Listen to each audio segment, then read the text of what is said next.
Today I'm going to be taking a traditional saw bench that has seen lots of use, and I'm going to kind of modernize it with incorporating a hybrid woodworking style to it. It's not only going to have the traditional style saw bench where you can use a handsaw, but also it'll have a bar or like a sawbuck top coming out of it to use a circular saw to cut sheet goods on. Let's go ahead and get started with the build. I went ahead and cut a 3-foot piece of a 2x12 out. This will be for my top. On one end, I'm cutting a V notch on it for when you're ripping boards down. To prevent splitting of the wood, I'm actually going to drill a hole here first to prevent a point at where the crotch of your V mark is going to be.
It's been over 24 hours after I've had these legs clamped on, and I went ahead and put the bottom legs on for the side-to-side support.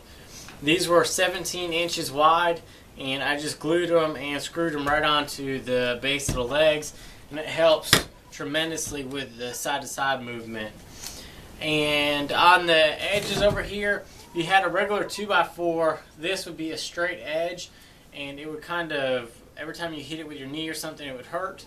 So what I did, because I wanted it to be a little bit wider, not taking out so much wood from the inside piece, I left a 1/4 to 1/2 inch on the outside of this edge.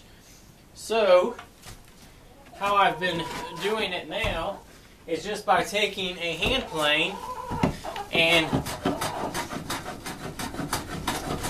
going over the corner.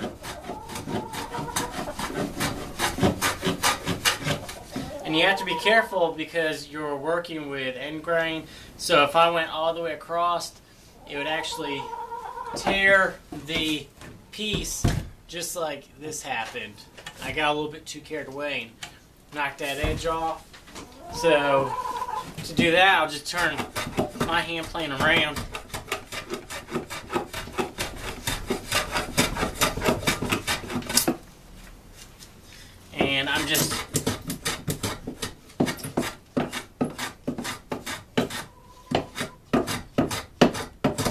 rounding it all over.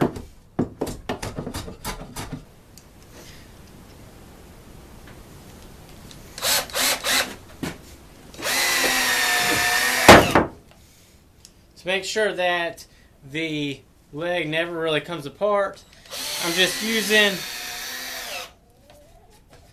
some 2.5-inch screws to screw it and hold it all together.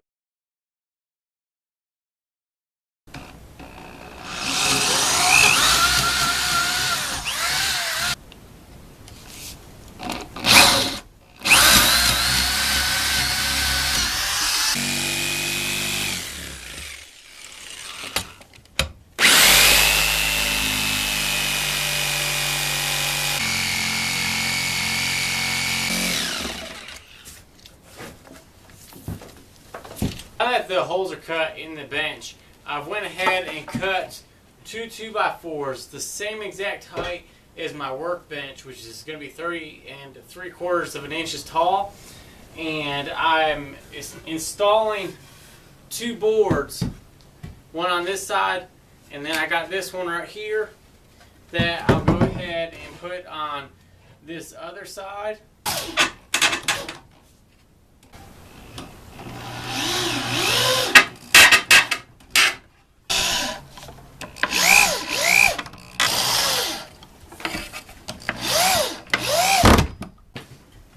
After I got both sides put on and I started doing some trial and error fits, I had to use a hand plane and hand plane both of the sides to make it fit in a little bit better. But now it still needs a little bit of work, but you can see it slides in and out easily. So if I have a really long board and I need to do something off my workbench, I actually have, this will actually run completely even with my workbench now. So I got the support for that. Or if I want to stay traditional style and do some regular hand tool work, I can just slip it out, put it in a corner, and either do some rip cuts or do some cross cuts on this end. But it's really stable. I don't think I have any issues with having the holes in there. Overall, I think it's a good design. There's probably a few things that can be done a little bit different. One thing that I like right here is that the legs are flat with the bench instead of this one right here. That's obviously, you can see, has seen a lot of use. The one thing with the legs that come out to the side, if I want to do some cross cuts, I always got to compete with the leg hanging out here, or rip cutting. I've got to deal with these 2 legs up front, where these are all nice and tight and in. The only thing that I have to worry about is the very base, but that's not a problem that I see right yet. I've already used it a little bit to go ahead and cut these. I hand cut these 2 boards out. I didn't see a problem with it. So if you guys like the design, you guys like the video, go ahead and hit that thumbs up button. Hope you guys did enjoy it. Hope you guys build your own. For the ones that are the hybrid woodworkers, it seems like it's a really good design right now. Like I said, it probably can use some tweaking, but I like it because it's even with my workbench. So if I have a long board, I can just run it off the side. And one reason why I left no top on here is so that I could clamp different things to it, so that if I do have it put in here and let's say I needed to join something that was really long, I can actually clamp a board to it or something like that. And these are all screwed together, not glued. So if I use a circular saw and I run through the board, it's not a problem. Just go get a new sheet of plywood, put a new piece on and you're ready to go again.